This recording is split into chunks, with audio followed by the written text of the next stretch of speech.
Sa gitna ng klase, sa harap ng lahat, bigla akong niyakap ng mahigpit ni Gi.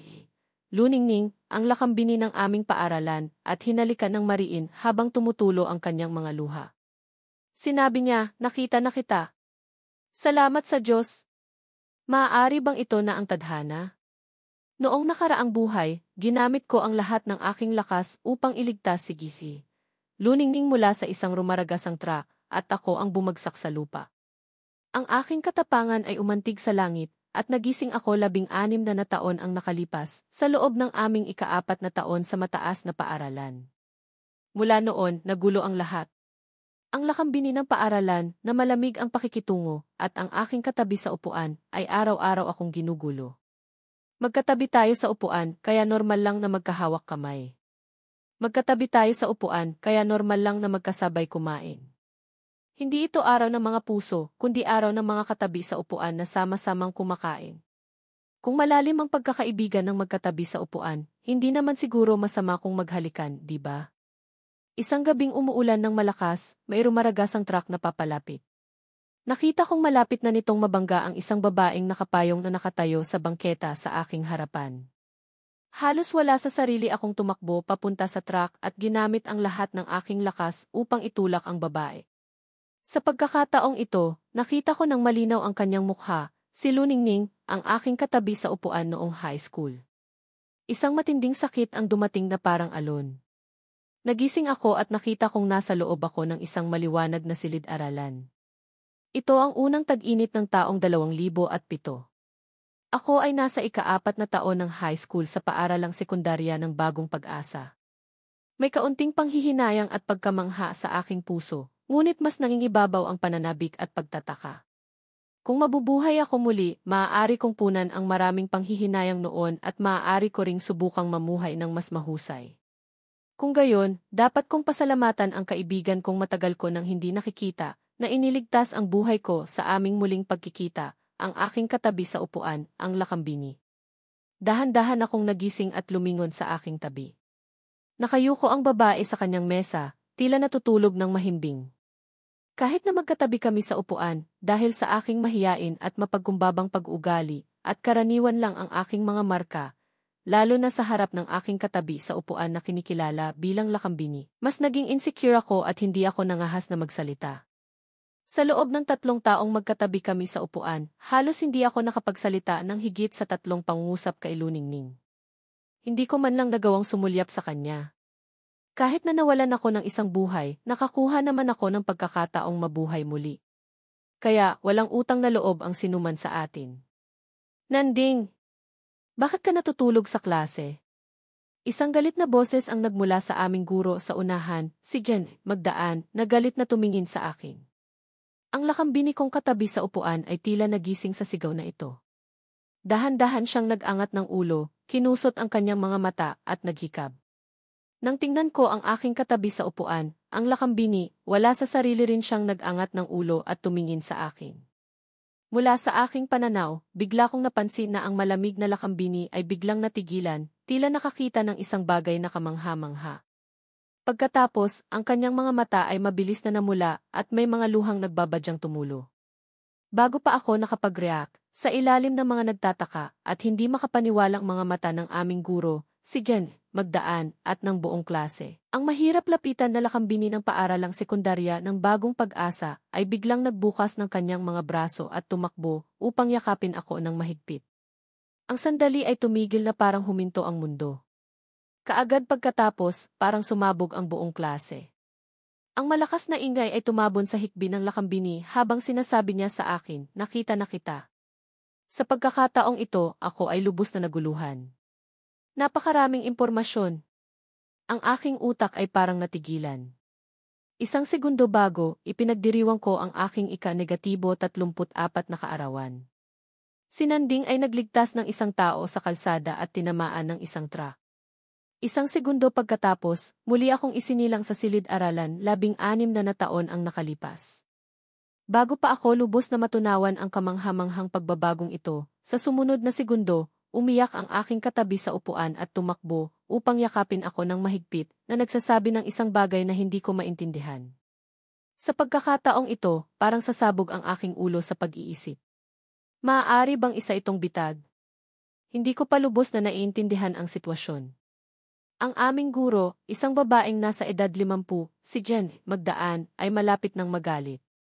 Nanding, natutulog ka na nga sa klase, tapos ginugulo mo pa ang iyong katabi sa upuan.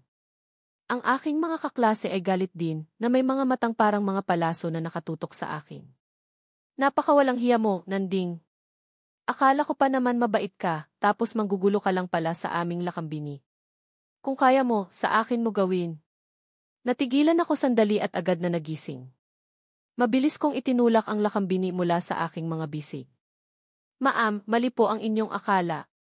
Mas lalong nagalit si Jen, Magdaan. Maling akala? Ipaliwanag mo kung bakit mo ginugulo si Luningning. Diyos ko, ma'am, tingnan mo ngang mabuti. Ako po ang biktima. Siya po ang gumugulo sa akin. Tingnan mo ang kanyang mukha, ma'am. Nakikita mo bang masaya siya kaya namumula ang kanyang mga mata? Sa pagkakataong ito, nakita ni Jen, Magdaan na ang kanyang paboritong estudyante ay umiiyak at namumula ang mga mata. Nanginginig ang kanyang boses sa galit. Pinaiyak mo si Luningning. Gusto ko na ring umiyak, ma'am. Wala po talaga akong ginawa. Ang aking mga kaklase ay lubos na nagalit. Nanding, lumabas ka sa hallway at tumayo roon ng kalahating oras. Hindi na nakayanan ni Jen, Magdaan at sumigaw na gumawa ng pangwakas na desisyon. Sandali. Sa pagkakataong ito, naiintindihan na ni Luningning ang sitwasyon at pinakalma ang kanyang emosyon. Tumayo siya at tumingin sa aming guro sa unahan na may malamig na boses. Ma'am, mali po ang inyong akala. Walang kinalaman si Nanding sa nangyari. Ako po ang kusang yumakap sa kanya. Agad na natahimik ang klase at pagkatapos ay mas lalong nagkagulo. Ang aking mga kaklase ay nanlalaki ang mga mata. Ano? Kusang yumakap ang lakambini? Impossible. Hindi rin makapaniwala si Jen, Magdaan. Luningning, huwag mong takpan si Nanding. Sabihin mo ang totoo at tutulungan kitang makamit ang hustisya.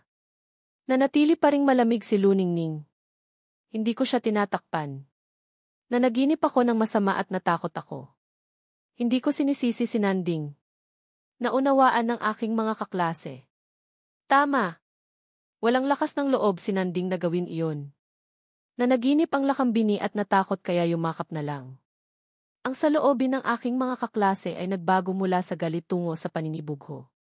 Ah, ganoon pala. Umupo ka na, Nanding. Sa pagkakataong ito, palalampasin na kita. Mag-aral ka ng mabuti at huwag mong hayaang makita kitang inaaway mo siya. Sa loob-loob ko ay sumumpa ako. Muling tumahimik ang klase. Nakahinga ako ng maluwag, naisip kong nakatakas na ako sa panganib, ngunit hindi ko alam na ang aking katabi sa upuan, ang lakambini, ay nakasandal at nakatingin sa akin ng taimtim. Nakaramdam ako ng pangingilabot na parabang tinatarget ako ng isang mataas na uring diwata. Lumingon ako at nakita kong nakasandal ang lakambini at nakatingin sa akin ng taimtim. Nagtanong ako, anong tinitingnan mo? Hindi kalakasan ang aking boses, ngunit narinig ito ni Jen, Magdaan sa unahan at agad akong tinitigan. Nanding, anong ginagawa mo na naman? Mabilis na nagtaas ng kamay ang aking mga kaklase. Ma'am, alam ko. Kanina pa po tinitingnan ni Nanding si Luningning na may malaswang tingin. Muli akong natigilan. Ano na naman ito? Halos nanumpa na ako para lamang paniwalaan ako ni Jen, Magdaan at palampasin ako. Muli akong nakahinga ng maluwag at galit na tumingin sa lakambini. Bumalik na siya sa kanyang malamig na mukha, na nakikinig sa leksyon ng aming guro na parabang tunay siyang nakikinig na nagpataka sa akin kung namamalikmata lamang ako. Maaaring dahil ang lakambini ay isang malamig na tao, ang kanyang mapagmataas at malamig na pag-ugali ang siyang tunay na siya na kilala ko. Sa loob-loob ko ay bumulong ako. Ibinawi ko ang aking sarili at sinubukan kong makinig sa leksyon ni Jen, Magdaan upang maiwasan ang mapagalitan. Hindi ko alam na nang tumalikod ako, nanatili pa rin ang lakambini na walang ekspresyon, ngunit may isang ngiti na nakalarawan sa gilid ng kanyang bibig, at dahan-dahang dinilaan ang kanyang labi, na para bang isang siyam na buntot na diwata na sinanay sa loob ng 1,000 taon.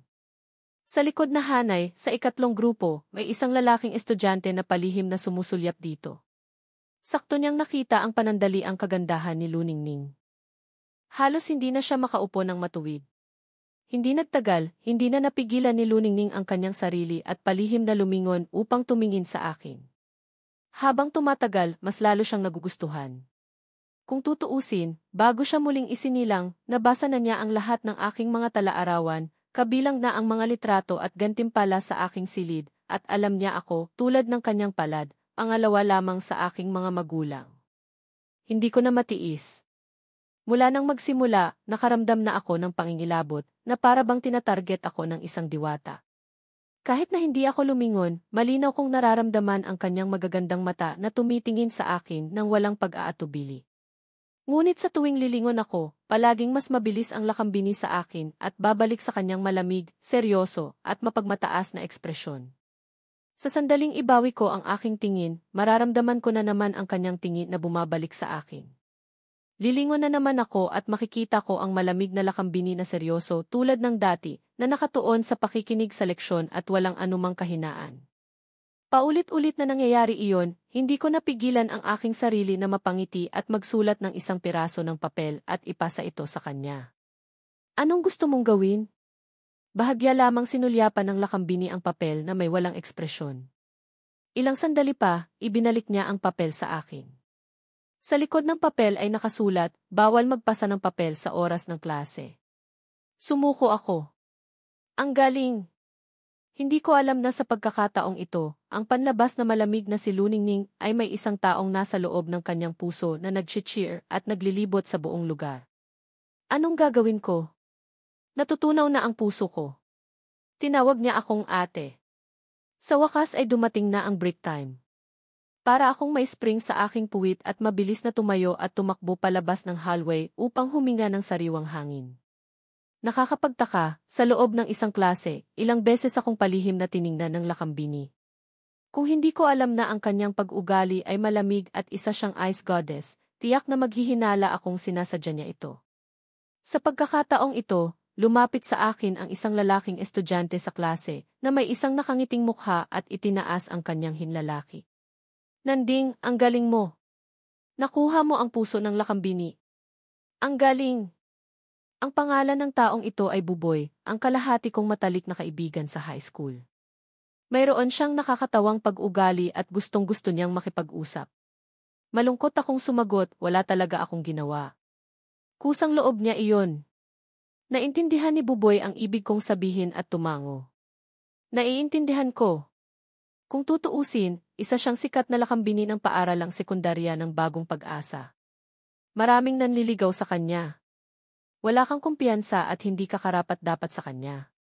Normal lang iyon. Pagkatapos, binago niya ang tono ng kanyang pananalita at pinayuhan ako. Kahit na hindi mo siya maligawan, hindi ka naman mapapahiya.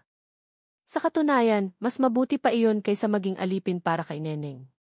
Nang marinig ko ang pangalang Neneng, natigilan ako at naalala ko ang isang madilim na nakaraan tungkol sa mga emosyon noong high school. Habang iniisip ko iyon, bigla kong narinig ang isang pamilyar na boses ng babae sa aking likuran. Nanding! Lumingon ako at nakita ko ang isang magandang babae na masayang naglalakad papunta sa akin. Sa tabi niya ay isa pang babae. Kahit na hindi siya kasing ganda ng aking katabi sa upuan, hindi mo kailangang maging tagasunod, isang pangungusap na gumulantang sa buong hallway. Ang lahat ng mga estudyante ay natigilan sa mga salita ni Luningning at mas lalong nagulat sa sumunod na pangyayari. Sa harap ng lahat, iniabot ng malamig na lakambini ang kanyang maputing kamay at kusang inilagay ito sa kamay ko, tulad ng isang prinsesa na nag-aanyaya sa isang kabalyero. Hawakan mo ang kamay ko, sabi niya nang walang pag-aatubili. Para sa akin, ang sandaling iyon ay puno rin ng pagkalito. Bago ko pa maintindihan ang nangyayari, nahawakan na ng kamay ko ang kamay niya. Pagkatapos, narinig ko si Luningning na nagsasabi sa isang kalmado na boses, oras na ng klase. Bumalik na tayo. Nadama ko ang paghila sa aking kanang kamay. Sa ilalim ng nagtatakang mga mata ng lahat ng mga estudyante, ako ay hinila pabalik sa silid-aralan ng lakambini. Iniwan namin si Neneng at si Inday na tulala. Tumingin ako sa lakambini at sinubukang magsalita, pero hindi ko masabi ang anumang kumpletong pangungusap. Masyadong biglaan ang lahat ng nangyayari, hindi ko maintindihan. Sa nakaraang buhay, wala naman ganitong pangyayari. Tila napansin niya ang aking pagkalito. Nanatili pa rin ang kanyang malamig na mukha at sinabi sa malamig na boses, "Huwag kang mag-alala. Ayaw ko lang na pagsamantalahan ng dalawang babaeng iyon ang ibang tao. Walang ibig sabihin ang paghawak ng kamay. Huwag mo na lang pansinin." Sa loob ng kanyang puso, ang maliit na tao ay masayang nagdiriwang. Yuhu! Nahawakan ko na ang kamay ng aking katabi sa upuan. "Nanding, nakahawak ka na." "Oh ye!" Nang marinig ko ang paliwanag ni Luningning, mas naging makatwiran iyon at mas naaayon sa kanyang malamig na pag-ugali. Ngunit pagkatapos, muli akong nag-alangan. "Luningning di." Tila alam na niya ang susunod kong sasabihin at nagpatuloy sa kanyang malamig na ekspresyon. "Walang ibig sabihin ang paghawak ng kamay. Sinabi ko lang iyon. Hindi mo kailangang mag-alala." Sa loob ng kanyang puso, sinabi ng maliit na tao, "Kailangan mong mag-alala. Hawakan mo lang ang kamay ko. Gusto ko pang hawakan mo ng matagal. Utang ko sa iyo ang buhay ko, kaya huwag kang mahiya." Tumingin sa akin si Luningning at sinabi sa isang kalmado na boses, "May problema pa ba?" Nag-atubili ako at tumango. Pagkatapos, tumingin ako sa aking kanang kamay na hinahawakan pa rin ng lakambini mula nang magsimula ang klase. "Pwedeng bitiwan mo na?" "Pasensya na, nakalimutan ko," sagot ni Luningning na may malamig pa rin na mukha at kusang binitiwan ang aking kamay. Pero sa loob ng kanyang puso, nagsisisi ang maliit na tao. Ay, nakita na niya ako. Gusto ko pa sanang hawakan ng kaunti. Ang lambot ng kamay niya. Nang binitiwan na ang aking kanang kamay, nakahinga ako ng maluwag. Hindi sa ayaw kong hawakan ang kamay ni Luningning, kundi natatakot akong mamatay. Sakto naman na nagpapatrolya si Bautista sa hallway, kaya nag-alala akong makita niya kami at mapagalitan. Pinag-isipan kong mabuti at naisip kong dahil sa anumang kadahilanan, tinulungan ako ng lakambini, kaya kailangan kong magpasalamat. Kaya, sumulat ako ng isang piraso ng papel at ipinasa ito sa lakambini upang magpasalamat. Sulyapan ng lakambini ang papel at nagpatuloy sa kanyang malamig na mukha habang nakikinig sa aralin. Kasabay nito, sumulat siya ng ilang salita sa papel at ibinalik ito sa akin. Nagulat ako nang buksan ko ito at mabasa ang hindi na kailangan. Natigilan ako at naisip kong nagpapakita lang ako ng kaunting kagandahang asal, pero tila hindi man lang nag-abalang tumanggap ang lakambini. Sa loob-loob ko, naisip ko, naaalala kaya niya na isinakripisyo ko ang aking buhay para sa kanya? Bakit hindi niya isipin kung paano siya dapat magpasalamat? Sa loob ng aking puso, may isang maliit na tao na galit na galit. Ngunit pagkatapos, nagpa siya akong hayaan na lang iyon. Tutal, iyon ay nangyari sa nakaraang buhay, kaya hindi niya alam. Sumulat ako ng ilang salita sa papel at ibinalik ito sa kanya. "Paano mo gustong magpasalamat ako?" Tiningnan ng lakambini ang papel, at tila may isang mahirap makita na ngiti na lumitaw sa gilid ng kanyang bibig. Pagkatapos, mabilis siyang sumulat ng ilang salita at ibinalik ito. Halos masamid ako sa nabasa ko. "Tawagin mo akong ate." Nagulat ako at hindi ko mapigilan ang sarili ko na tumingin sa lakambini, pero nanatili pa rin siyang seryoso at nakikinig sa aralin. Mahirap paniwalaan na ang ganoong mukha ay makakasulat ng ganoong mga salita. Mayroon palang kakaibang hilig ang lakambini. Sumulat ako pabalik, "Hindi pwede. Palitan mo." Tiningnan ng lakambini ang papel, mabilis na sumulat at ibinalik ito. "Kung gayon, ilibre mo ako." Tiningnan ko ang papel at pakiramdam ko'y niloloko niya ako. Nakita kong nakangisi ang lakambini sa tabi ko, kaya sa loob-loob ko ay sinabi ko, "Hindi ako magpapaloko sa'yo." Sa wakas, dumating na ang break time. Pagkalabas ko pa lang ng silid-aralan, tinawag na ako. "Nanding!" Mabilis na lumapit si Buboy sa akin, ang kanyang mukha ay puno ng pananabik. "Libre mo ako. Ngayong araw, ang swerte mo." Hinalikan ka ng lakambini at hinawakan pa ang kamay mo. "Kailangan nating ipagdiwang.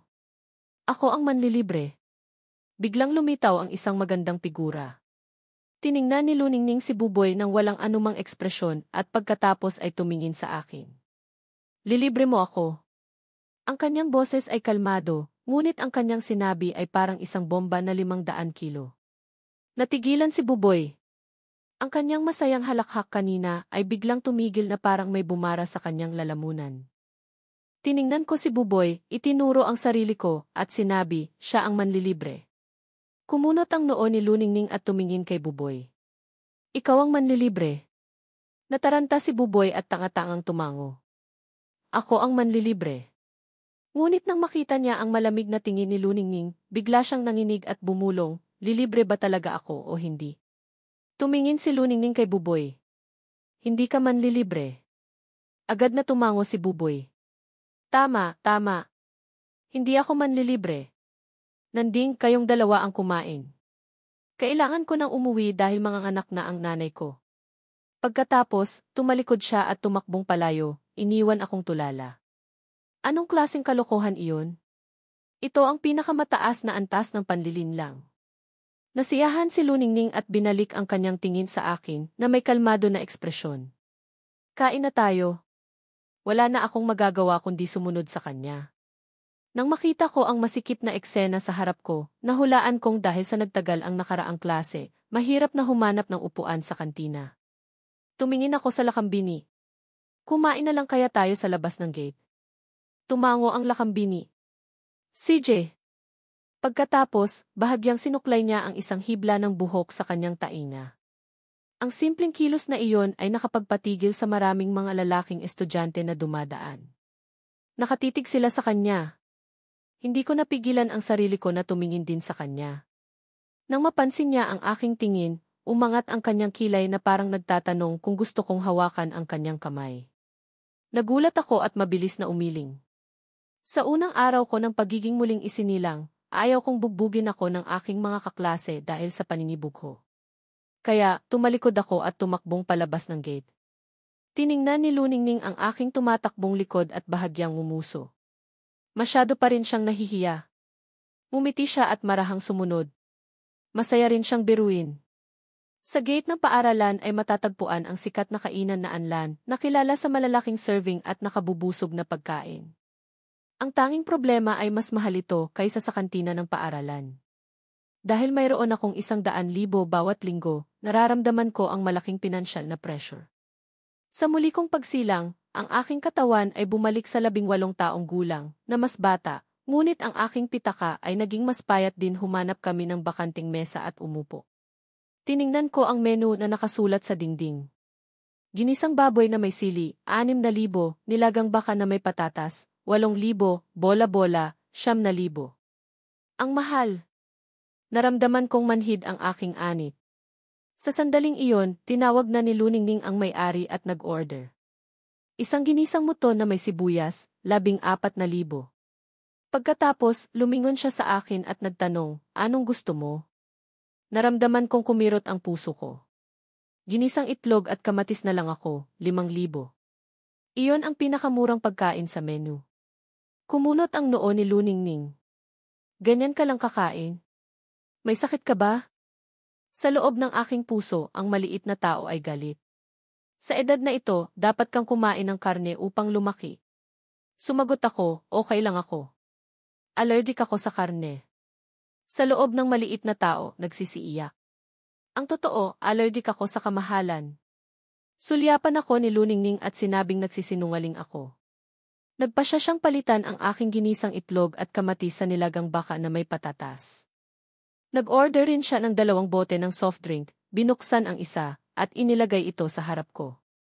Sa huli, hindi niya nakalimutang paalalahanan ako, kailangan mong kumain ng maraming karne para magkaroon ng lakas na mag-aral. Sa loob-loob ko, sinabi ko, hindi ka maniniwala sa akin kung hindi ka nagbabayad. Sa sandaling iyon, umupo si Luningning sa harapan ko at humihigop ng soft drink habang nakatingin sa akin. Bigla siyang nagtanong, kaya ba na halos lahat ng allowance mo ay napupunta kay Neneng? Halos masamid ako sa soft drink at mamatay. Paano mo nalaman? Maraming tao sa paaralan ang nakakaalam. Narinig ko ang aking sarili na sinasabi sa sarili ko, at pagkatapos ay ibinagsak ko ang aking ulo sa mesa, na walang masabi.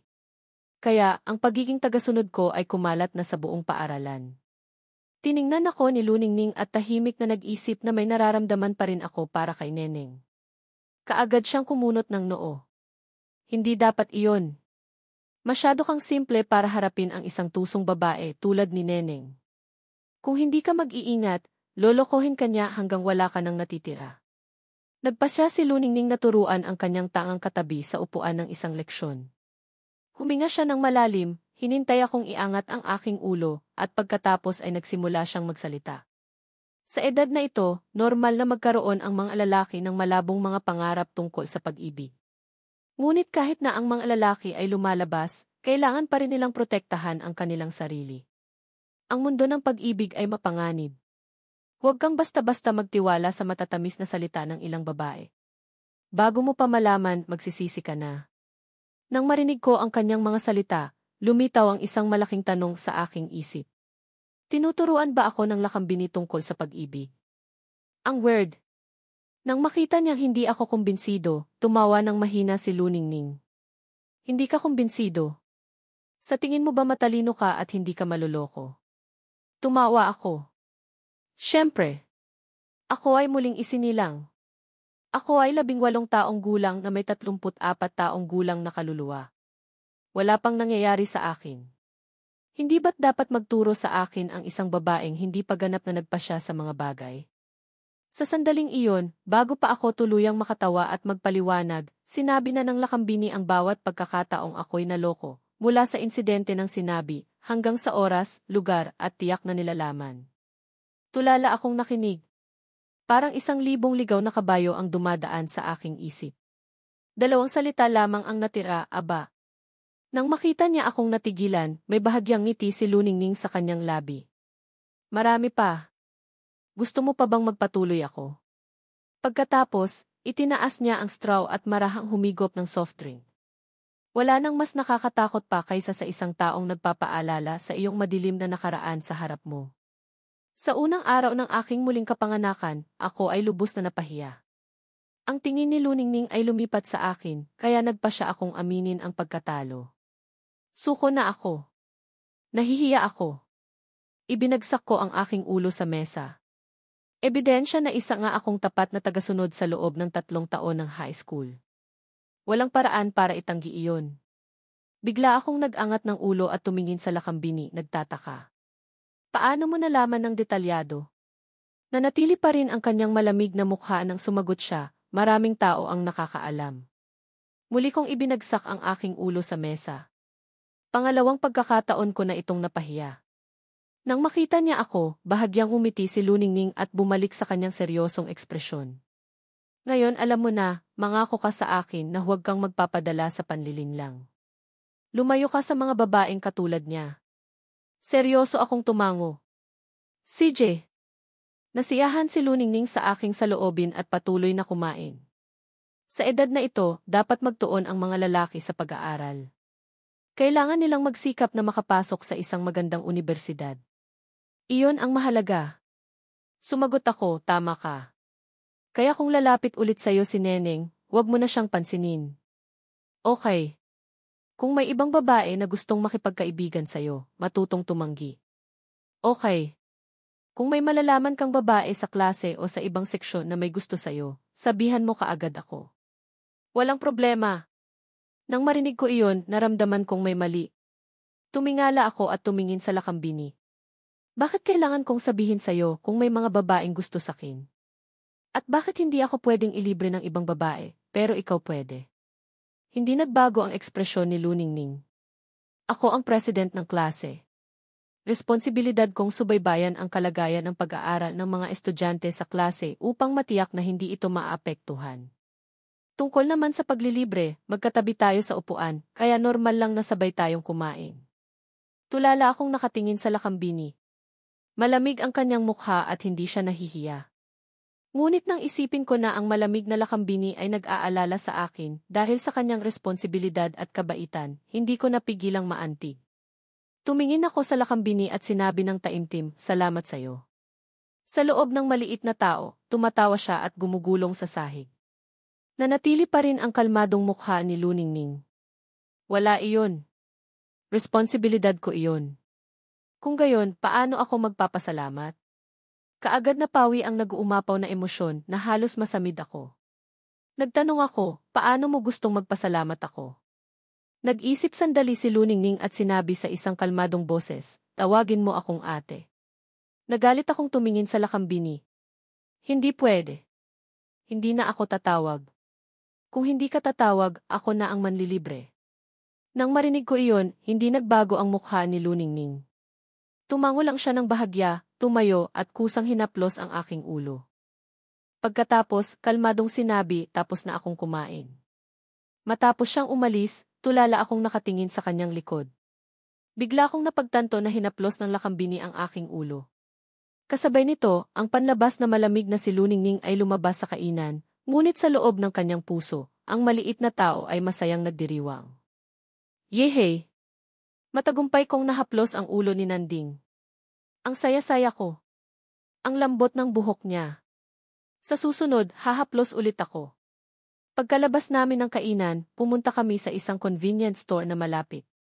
Inutusan ako ni Luningning na maghintay sa labas habang bibili siya ng wet wipes.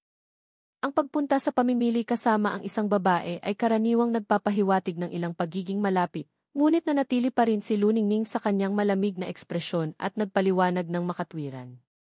Ang magkatabi sa upuan ay magkasamang namimili. Ganoon din ang ginagawa ng ibang magkatabi sa upuan sa paaralan. Kalahati akong naniniwala sa kanya, pero tinanggap ko pa rin iyon. Pumasok si Luningning sa convenience store para bumili ng mga bagay. Naghintay ako sa labas. Sa pagkakataong ito, isang pamilyar na boses ng babae ang tumunog. Nanding! Lumingon ako at nakita ko si Neneng na lumabas sa isang pansitan sa tabi. Nakatayo siya sa itaas ng hagdan, nakakrus ang kanyang mga braso sa kanyang dibdib, at nakatingin sa akin. Napag-isipan mo na bang mabuti at gusto mo nang humingi ng tawad sa akin? Humingi ng tawad? Tiningnan ko si Neneng na para bang isa siyang pasyente sa mental. Bakit ako hihingi ng tawad? Hinihintay ko ang aking katabi sa upuan. Saan ka nanggaling?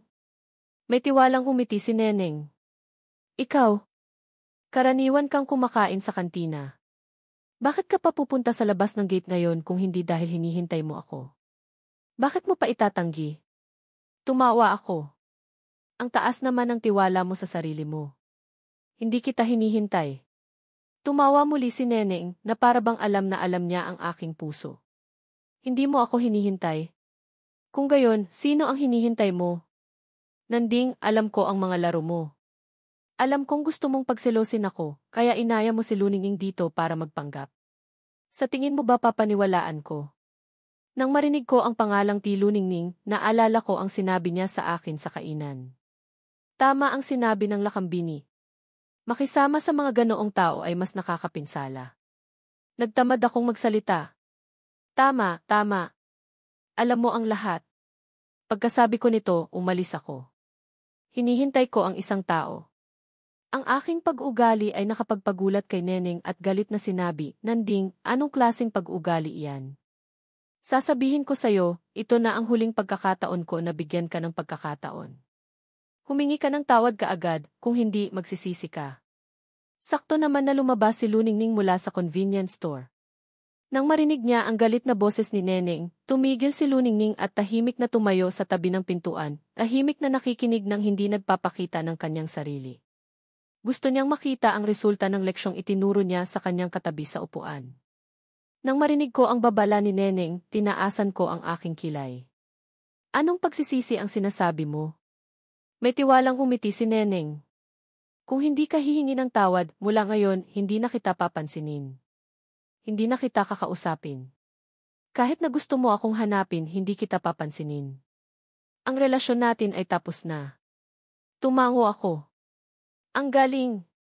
Lubhang nagulat si Neneng sa bigla kong pagbabago. Galit siyang nagtanong, anong ibig mong sabihin? Ang ibig ko lang sabihin. Sinabi ng aking katabi sa upuan na dapat akong magtuon sa pag-aaral at dapat akong makisama sa mga babaeng karapat-dapat. Pagkatapos, tiningnan ko si Neneng at nagdagdag, lalo na ikaw. Hindi ka karapat-dapat. Naramdaman ni Neneng na umiikot ang kanyang ulo sa galit. Ang tapang mong sabihin iyan sa akin. Inosenteng sumagot ako, hindi ako ang nagsabi niyan. Iyan ang sinabi ng katabi ko sa upuan. Halos mabaliw na si Neneng. Anong sinasabi mo? Nakikinig ka ba sa katabi mo sa upuan? Tiningnan ko si Neneng at sa wakas ay nagpakita ng isang mapanuyang ngiti. Bakit hindi ako makikinig sa kanya at sa'yo ako dapat makinig? Ang kanyang mga salita, kasama ang ngiti sa kanyang mukha, ay parang mga palaso na tumama kay Neneng na hindi makapagsalita. Dahan-dahan akong nagpatuloy. Higit pa roon, ang aking katabi sa upuan ay isang lakambini. Maganda, matangkad at madaling pakinggan ang kanyang boses. Bakit hindi ako makikinig sa kanya? Nang makita ko si Neneng na halos nawawala na sa sarili, nagdagdag ako ng isa pang sampal. Hindi tulad mo. Pandak ka at pangit. Ang kanyang simpleng 10 salita ay bumagsak kay Neneng. Nanding, tandaan mo ito. Hindi kita patatawarin kahit kailan. Pagkasabi nito, umiiyak siyang tumakbo. Sa sandaling iyon, narinig ko ang mga hakbang sa aking likuran. Lumingon ako at nakita ko na binili na ni Luningning ang kanyang mga gamit. May hawak siyang isang pakete ng wet wipes at ilang candy. Nanatili pa rin ang kanyang malamig na mukha habang tinitingnan ako. Sino ang kausap mo kanina? Sumagot ako ng walang pag-aalala, isang estranghero. Tumango si Luningning na kunwari hindi niya alam at dahan-dahang nag-alok sa akin ng isang candy na ibinalik ang aking sukli. Subukan mo.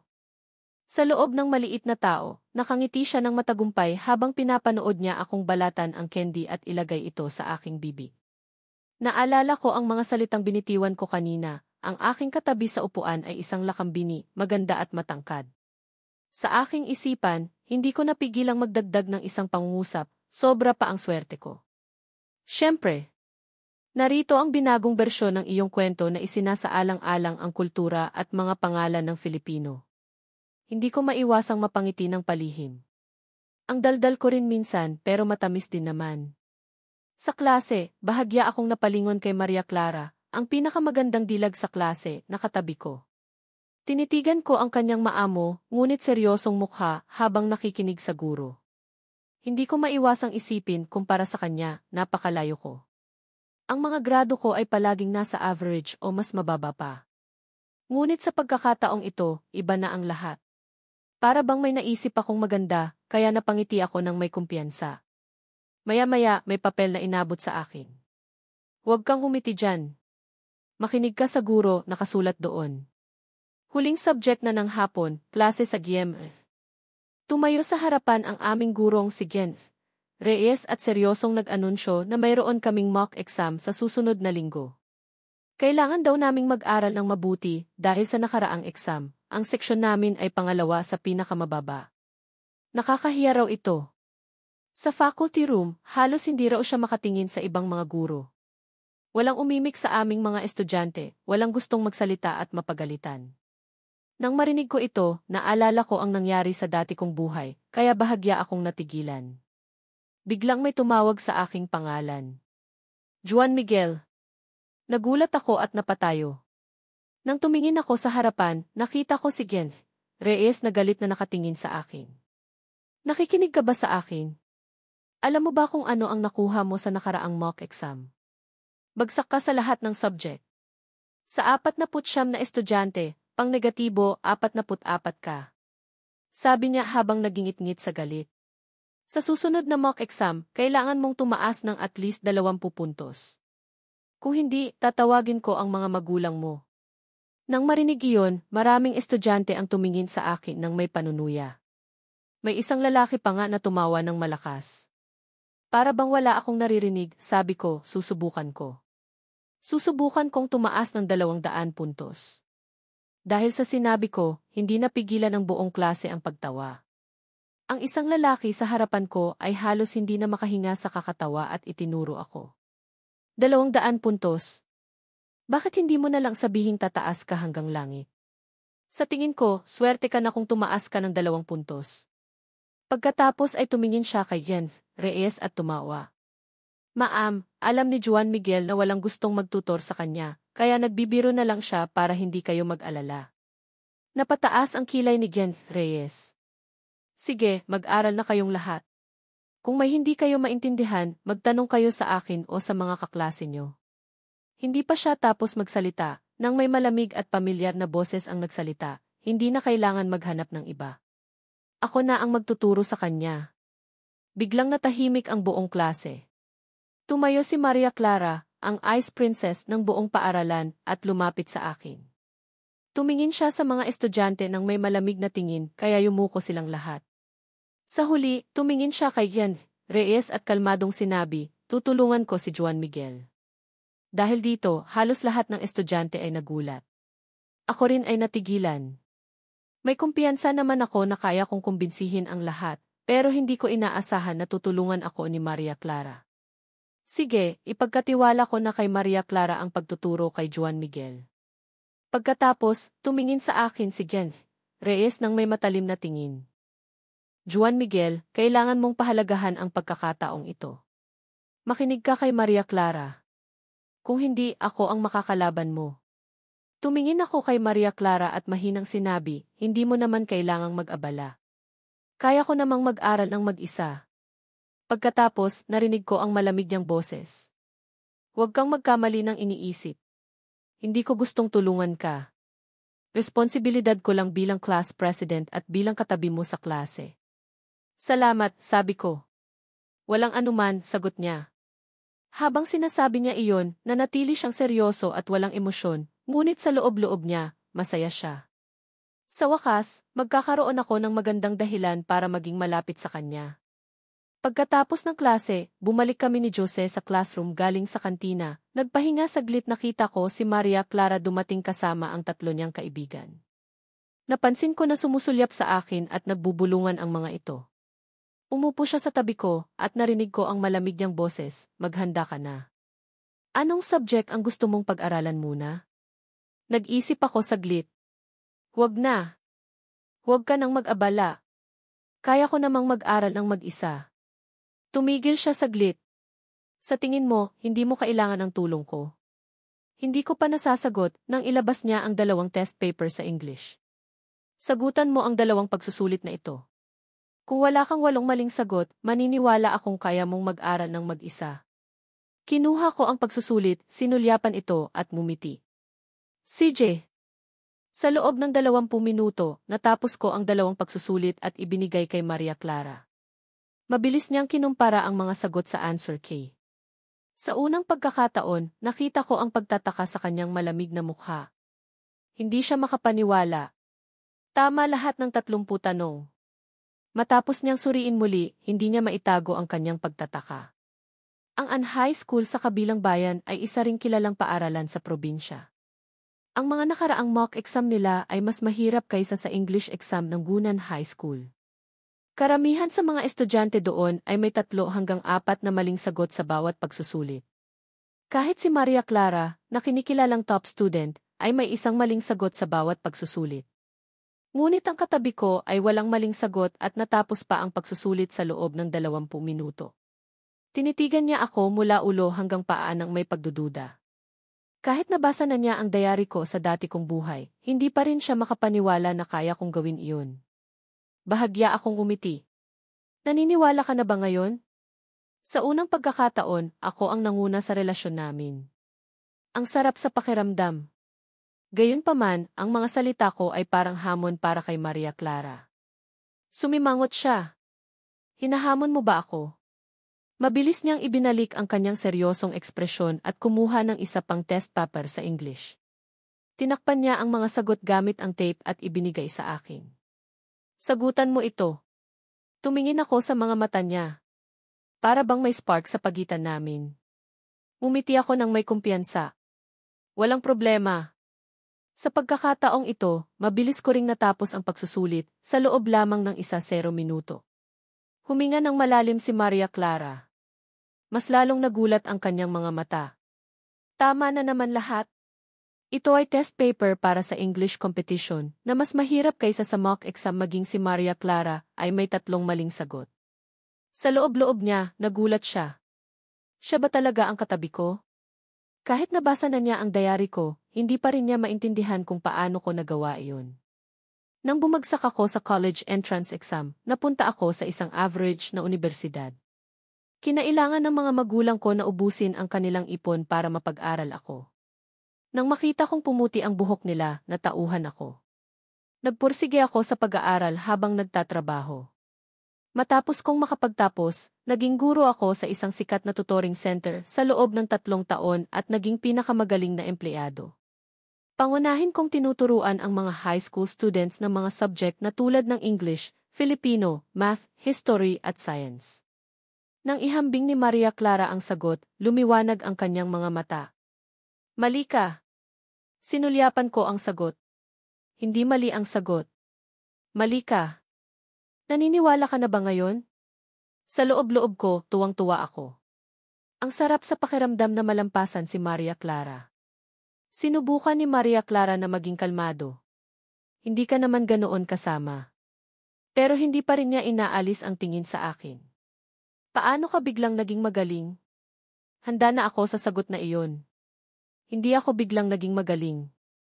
Nag-aral lang ako ng palihim at naghintay ng pagkakataon para ipakita sa lahat. Medyo pilit, pero mas makatotohanan ito kaysa sasabihin kong reincarnation ako. Nang marinig iyon ni Maria Clara, tumingin siya sa akin ng may pagdududa. Para bang may mali. Nang tanggapin niya ang paliwanag ko, umiti ako. Kung ganoon, hindi mo na kailangang mag-abala na magturo sa akin. Kaya ko nang mag-isa. Nag-alinlangan siya, pagkatapos ay tumango. Sa loob-loob niya, malungkot siya. Balak ko pa namang maging malapit sa kanya sa pamamagitan ng pagtuturo. Ngayon, parang nawala na ang lahat. Pero pagkatapos, may naisip siyang ibang plano. Habang nag-aaral ako ng history sa classroom sa gabi, may naamoy akong banayad na pabango. Lumingon ako at nakita ko si Maria Clara na mas malapit sa akin. Nanatili siyang seryoso. Pwedeng tulungan mo ako sa tanong na ito.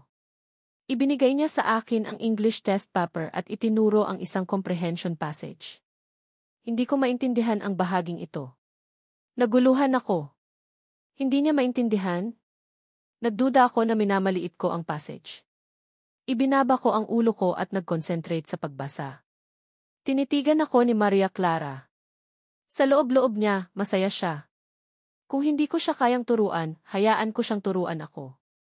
Ayaw ko sanang abalahin si Maria Clara, pero narinig ko siyang nagsalita. Juan Miguel, hindi ko maintindihan ang tanong na ito. Ito ba ay Polisemos na salita? Nakalimutan ko na. Sa gayon, matyaga akong nagpaliwanag. Pero para bang hindi siya nakafocus sa pagsusulit. Mukhang gustong mag-aral ni Maria Clara ngayong gabi. Juan Miguel, tingnan mo rin ang tanong na ito. Juan Miguel, tulungan mo rin ako dito. Sa ika-negatibo 11 tanong niya, hindi ko na napigilan ang sarili ko. Hindi mo alam ang blank feeling. Nagkakamali ka, sagot ni Maria Clara nang hindi namumula ang mukha. Pagkatapos, binuklat niya ang ibang pahina. Sige, tingnan mo ang tanong na ito. Bumuntong hininga ako at kinuha ang panulat para ipaliwanag. Nang aabutin ko na ang panulat sa mesa, aabutin din ni Maria Clara ang panulat. Hindi sinasadyang nagdikit ang mga kamay namin. Hinawakan niya ang kamay ko. Nagulat ako. Bakit mo ako hinahawakan sa kamay, tanong ko. Ipahihiram ko sana sa iyo ang panulat, sagot niya. Pwedeng bitawan mo na ako. Ayoko, sagot niya. Pero sa loob-loob niya, nagtatawa siya. Oh, Maria Clara, paano ka ba naging walang hiya? Nang magring ang bell, para bang ayaw pa niyang tumigil at kumuha ng isa pang set ng test papers. At ang mga tanong na ito, parang may spring sa ilalim ng puwet ko at tumayo ako. Tapos na ang klase. Umuwi na tayo. Sa isang iglap, niligpit ko ang mga gamit ko, isinukbit ang bag ko, at tumakbo palabas ng klase. Tumingin sa akin si Maria Clara na halos tumatawa na. Ang tanga talaga. Bakit kaya nagmamadali? Nang makarating ako sa tapat ng bahay namin, kinakabahan pa rin ako. Huminga ako ng malalim, itinulak ang pinto, at nakita ang eksenang pamilyar sa sala. Ma, tawag ko. Nang marinig ako, itinigil ni Mama ang ginagawa niya at tumingin sa akin ng may ngiti. Juan Miguel, andito ka na pala. Pagkatapos ay tumingin siya sa kusina at sumigaw, Jose, andito na ang anak mo. Agad kong narinig ang mga yapak na papunta sa sala. Si Papa, na may suot pang apron at hawak ang spatula, ay lumapit sa akin. Nang makita niya ako, ngumiti rin siya. Andito na pala ang anak ko. Sige, magpalit ka na ng damit. Lulutuan kita ng merienda. Pagkatapos ay tumingin siya kay Mama at sinabi, anak mo rin siya. Sumagot si Mama, "Siyempre, anak ko siya. Ang gwapo kaya ni Juan Miguel. Mana sa akin." Pagkatapos ay tinitigan niya si Papa ng masama. "May reklamo ka?" Agad na itinaas ni Papa ang kanyang mga kamay. "Wala akong reklamo. Anak mo siya. Anak mo siya." Nang makita ko ang eksena, hindi ko napigilan ang sarili kong matawa, pero kumikirot ang ilong ko. Lumapit ako sa mga magulang ko at niyakap sila ng mahigpit. Nagulat sila at nagtanong kung anong nangyari. "May nangyari ba sa school?" Itinaas ko ang ulo ko at sinubukan kong pigilan ang emosyon ko. "Wala. Namiss ko lang kayo." Maya-maya, nakaupo na kaming tatlo at kumakain. Napansin ko ang mga kwento ng mga magulang ko. Naalala ko ang nangyari sa dati kong buhay. Noon, nagtatrabaho si Mama sa isang government-owned company na hindi masyadong maganda ang performance at nagsimula ng magtanggal ng mga empleyado. Nagdesisyon si Mama na manatili, pero makalipas ang 2 taon, nagsara rin ang kumpanya. May pangarap si Mama na magtayo ng sarili niyang negosyo, pero dahil sa kanyang conservative mindset, hindi siya nangahas mag-risk. Malaki rin ang impluwensya ko noon. Ngunit sa pagkakataong ito, desidido akong baguhin ang lahat. "Ma, sa tingin ko, dapat ka nang mag-resign at magsimula ng negosyo." Sa aking kumbinsido, nagkatinginan ang mga magulang ko at tumawa. "Kung mapabilang ka sa top 1-0 sa susunod na mock exam, susundin ko ang payo mo." Iyan ang hinihintay ko. Agad kong itinaas ang kamay ko. "Deal." Kinabukasan, nagising ako nang may biglang pagkabigla. Anong oras na ba? Dali-dali akong lumabas ng bahay, sumakay sa bike ko, at sumugod papunta sa school. May 1-0 minuto na lang, pero 7 minuto ang layo ng school. Mabilis akong bumaba sa bike at tinulak papasok, pero may biglang sumigaw sa likod ko. "Juan Miguel, huminto ka." Lumingon ako at nakita ko si Rica at ang kaibigan niyang si Jen, kasama ang 2 pang babae na papalapit sa akin. Si Jen ang sumigaw sa akin. Nang makita ko sila, balak ko na sanang tumalikod, pero mabilis silang lumapit sa akin. Nang makita ako ni Jen na paalis, sumigaw siya ng malakas, "Huwag kang aalis. Hindi ka pwedeng umalis." Dahil sa lakas ng boses niya, napatingin sa amin ang mga estudyante sa gate. "Anong problema?" Inis kong tanong. Dahil nakita niya akong naiinip, mas lalong nagalit si Jen. "Ang kapal ng mukha mong magsalita. Ikaw nga ang dapat magpaliwanag kung paano mo inaapi si Rica kahapon. Humingi ka ng tawad." Sumagot ang 2 pang babae, "Tama. Humingi ka ng tawad. Nakakahiya kang lalaki, inaapi mo ang mga babae." Tahimik lang si Rica. Tumayo lang siya doon at nakatingin sa akin nang may mapupungay na mata. Dahil dito, mas lalong hindi maganda ang tingin sa akin ng ibang estudyante. Pero hindi ko sila pinansin. Itinulak ko ang bike ko at balak ko na sanang umalis, pero nagalit si Jen at ang 2 pang babae at hinawakan ang bike ko. "Hindi ka pwedeng umalis," sigaw ni Jen. Tumayo ang 2 pang babae sa magkabilang gilid ko at hinarang ang daan ko. "Hindi ka namin papayagan hanggat hindi ka humihingi ng tawad."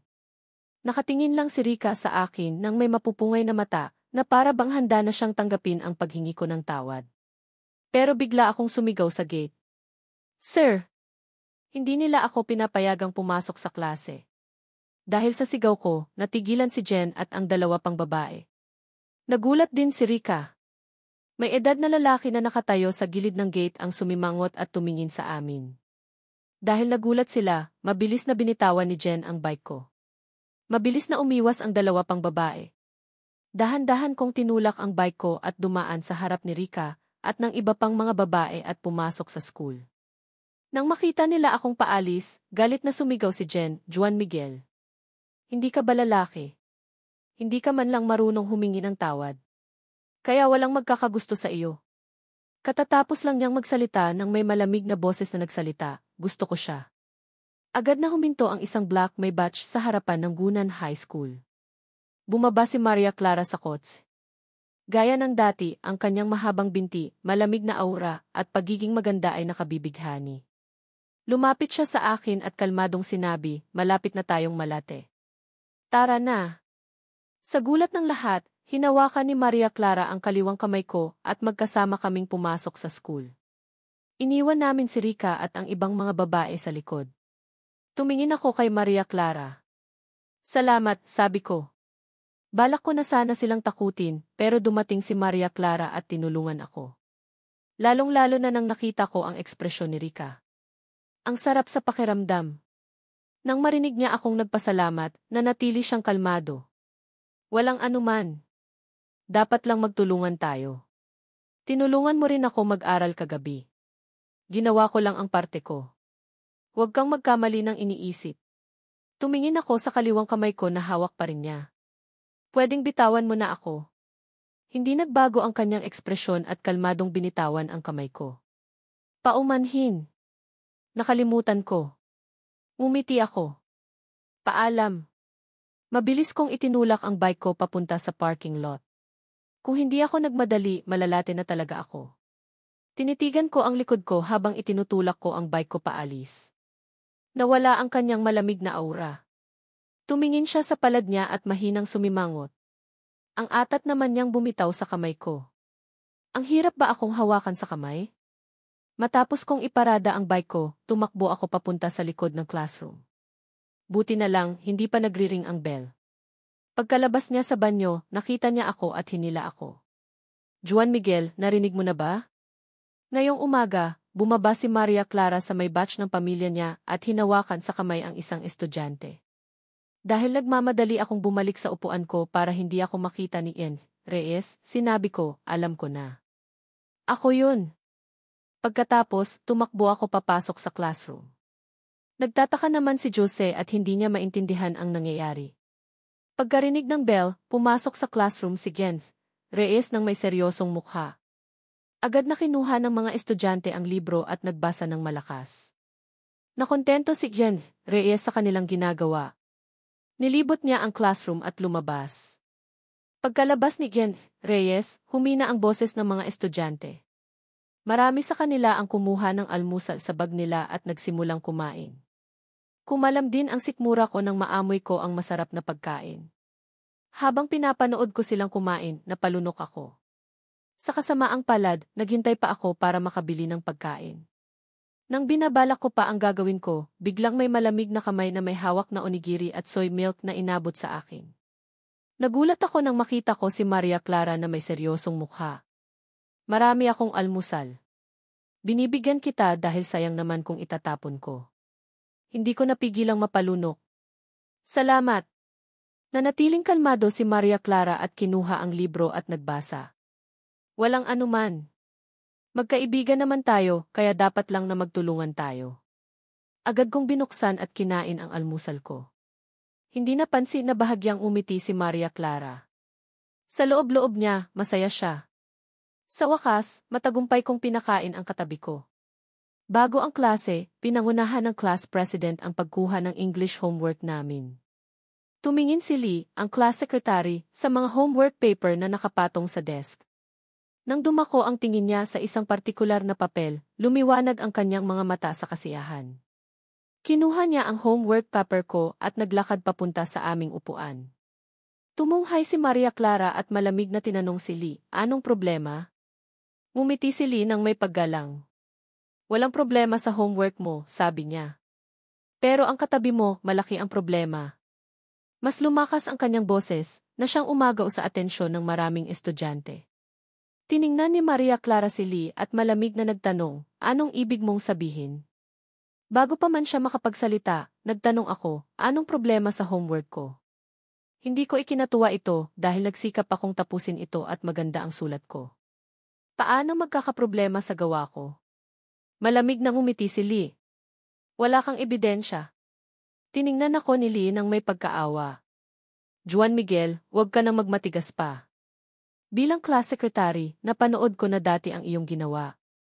Kumunot noo si Maria Clara. Paanong nangyaring nagkopyahan sila ni Juan Miguel? Ngumiti si Lee. Maria Clara, huwag mo namang kampihan si Juan Miguel. Alam kong magkatabi kayo at nag-promise kang tutulungan siya, pero homework pa rin ang homework. Lakas loob na sumagot si Juan Miguel, saan mo nakuha na nagkopyahan kami ni Maria Clara? Ngumiti si Lee. Huwag ka nang magpanggap pa, Juan Miguel. Hindi mo ito mapapasok sa isip, Juan Miguel. Ayoko nang may kausap pa. Nakuha mo ba ang lahat ng sagot na tama mula sa binigay mo? Tumunghay si Maria Clara sabay sabing, ngayong nasa akin, paano tayo makakapagkopyahan?